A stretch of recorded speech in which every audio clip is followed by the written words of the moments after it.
Hello everyone, আসসালামু আলাইকুম। কি অবস্থা সবার? আশা করছি ভালো আছেন। দেখুন কতটা সফট আর স্পঞ্জ হয়েছে।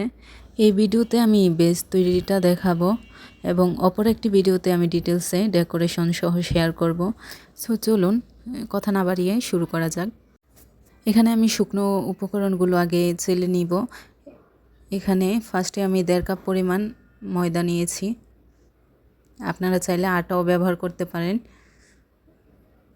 সেই ক্ষেত্রেও প্রায় সেম রেজাল্টই পাবেন। তারপর হচ্ছে এখানে আমি 1 চামচ পরিমাণ, এই চামচ দিয়ে ছোট একটা চামচ নিয়েছি, এটাতে 1 চামচ পরিমাণ হচ্ছে সোডা নিয়ে নিয়েছি এবং 3 চামচ বেকিং পাউডার দিয়ে দিব।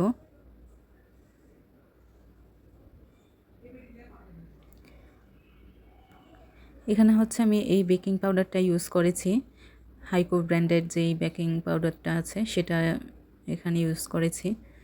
তারপর সামান্য পরিমাণ লবণ দিয়ে দিচ্ছি।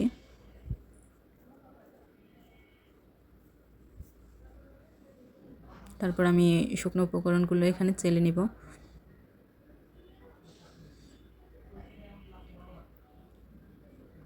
আমি এই ভিডিওতে চেষ্টা করেছি সম্পূর্ণ ডিটেলসে শেয়ার করার। তারপর আমি এরকম 10 টাকা দামের যে ডানো মিল্ক পাউডারটা পাওয়া যায় সেটা নিয়ে নিয়েছি 2টি।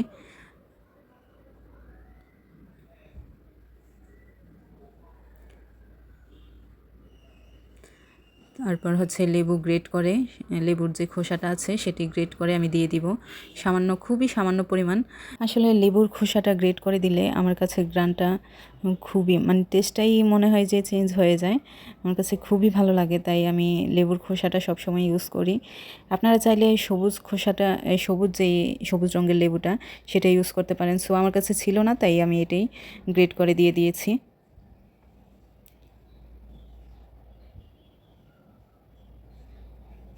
ভ্যানিলা এসেন্সের পরিবর্তে আমি এই লেবুর খোসা ইউজ করি, তাতে আমার মনে হয় যে টেস্টটাও খুব ভালো আসে। আজকের কেক বেজের জন্য আমি 6টি ডিম ইউজ করব, আর এই 6টি ডিমের জন্য হচ্ছে 1 কাপ পরিমাণ চিনি নিয়ে নিব। আপনারা চাইলে কম বেশিও নিতে পারেন। এখানে আমি 6টি ডিম নিয়ে নিলাম। তারপর হচ্ছে আমি কুসুমগুলো আলাদা করে নিব, এক এক করে অন্য একটি বাটিতে নিয়ে নিচ্ছি। তারপর সাদা অংশটুকু আমি বিট করে নিব। আর বিট করার ক্ষেত্রে আমাদের কিছু প্রসেস খেয়াল রাখতে হবে। ফার্স্টে আমরা 1 মিনিটের মতো বিট করব। আমি বিটার স্পিড 1-এ রেখেছি। সো এখন হচ্ছে আমরা বিট করে নিব।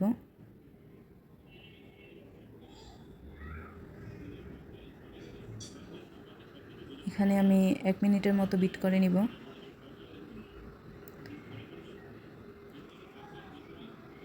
বিট করার পর আস্তে আস্তে আমি চিনি মেশাবো।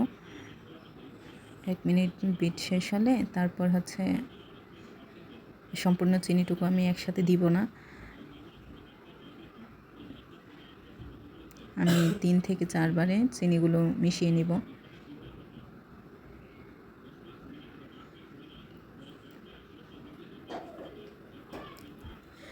ভিডিওতে দেখানো প্রত্যেকটা প্রসেস আপনারা সুন্দরভাবে ফলো করবেন, তাহলে দেখবেন আপনাদের কেকটাও একদম পারফেক্ট হবে এবং খেতেও খুবই মজাদার হবে।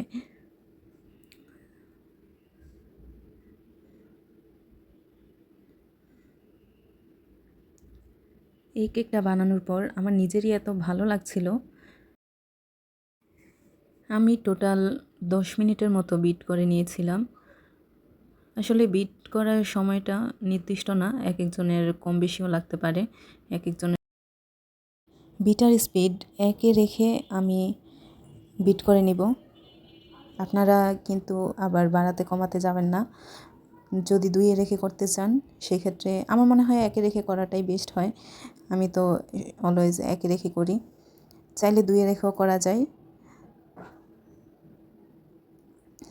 তাহলে সেক্ষেত্রে সময়টা কম লাগবে। যারা 2-এ দিয়ে বিট করবেন তারা 2-এ দিয়েই শেষ পর্যন্ত বিট শেষ করবেন, তাতে ফোমটা ভালো হয়, বাবলস ক্রিয়েট হয় না। আপনাদের বোঝার সুবিধার্থে আমি এখানে চেষ্টা করেছি না টেনে ভিডিওটি করার। আসলে সবটা ভিডিও নেওয়া পসিবল হয় না, তাও আমি চেষ্টা করেছি অনেকটাই বিট করার প্রসেসটা যেন সম্পূর্ণ নিতে পারি। যাদের প্রয়োজন নেই বা প্রয়োজন মনে করছেন না তারা একটু টেনে নেবেন, টেনে দেখে নেবেন, তাহলেই হবে। ঠিক এই রকম, এটা আসলে বোঝানোর কিছু নাই, আপনারা দেখেই বুঝে নিতে হবে। দেখুন কতটা পারফেক্ট হয়েছে। ঠিক এই পর্যায়ে আমরা বিট প্রসেস শেষ করব। দেখুন যখন বিটার থেকে ফোমটা পড়ে যাবে না, ঠিক এই পর্যায়ে আমরা কুসুমগুলো অ্যাড করে নিব। কুসুম দিয়ে বেশিক্ষণ বিট করা যাবে না। কুসুম দিয়ে খুব বেশি হলে 15 সেকেন্ড বা 20 সেকেন্ডের মতো ঘুরিয়ে বিট করে নিব, যাতে সম্পূর্ণ এটা মিক্স হয়ে যায় কুসুমটা।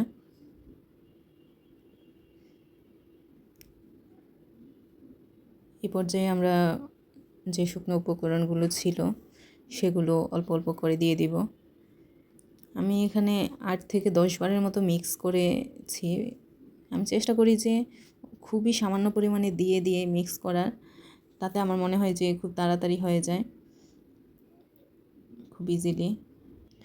তাহলে আর কি মিক্সিংটা ভালো হয়, তাই আমি অল্প অল্প করে বারবার মিক্স করি। এই অংশটুকু আমি কাটিনি। আসলে আমি ভিডিওতে সবটা নেওয়া আসলে পসিবল হয় না, তাও আমি চেষ্টা করেছি যতটুকু না কেটে করা যায়। দেখুন আমি যেভাবে ঘুরিয়ে নিচ্ছিলাম ঠিক সেম প্রসেসে ঘুরিয়ে নিতে হবে, তাহলে আর কি যে ফোম ক্রিয়েট হয়েছিল সেটা নষ্ট হবে না।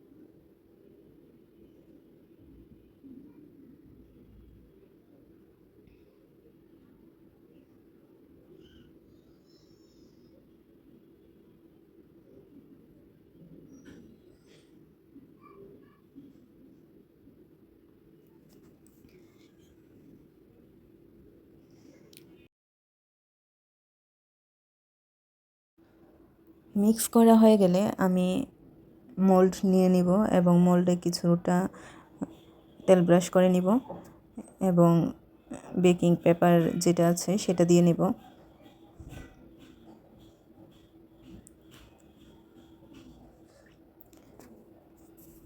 বেকিং পেপারটা দিলে খুব সহজে কেকটা উঠে আসবে। তারপর আমি ব্যাটারটা ঢেলে নিব।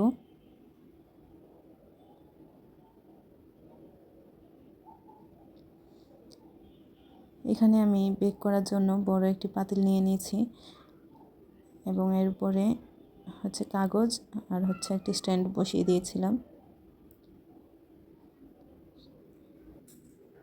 এবং অ্যালুমিনিয়ামের একটি ঢাকনা দিয়ে নিব উপরে। একদম অল্প আছে, আমরা 3 থেকে 4 মিনিটের মতো গরম করে নিব। তারপর আমি ব্যাটারটা রেডি করে রেখেছিলাম সেটা এখন দিয়ে দিয়েছি।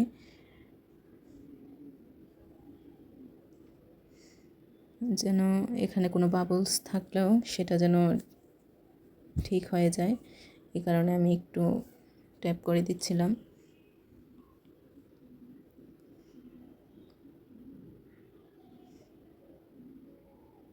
তারপর আমি ঢাকনা দিয়ে ঢেকে নিয়েছি এবং দেখুন 1 ঘন্টা পর আমার রেজাল্ট কতটা অ্যাট্রাকটিভ। আসলে ঢাকনার সাথে লেগে গিয়েছিল। কেকের ভিডিওটি আপনাদের কেমন লেগেছে জানাবেন আর আমার চ্যানেলটি সাবস্ক্রাইব করে দিবেন। আল্লাহ হাফেজ।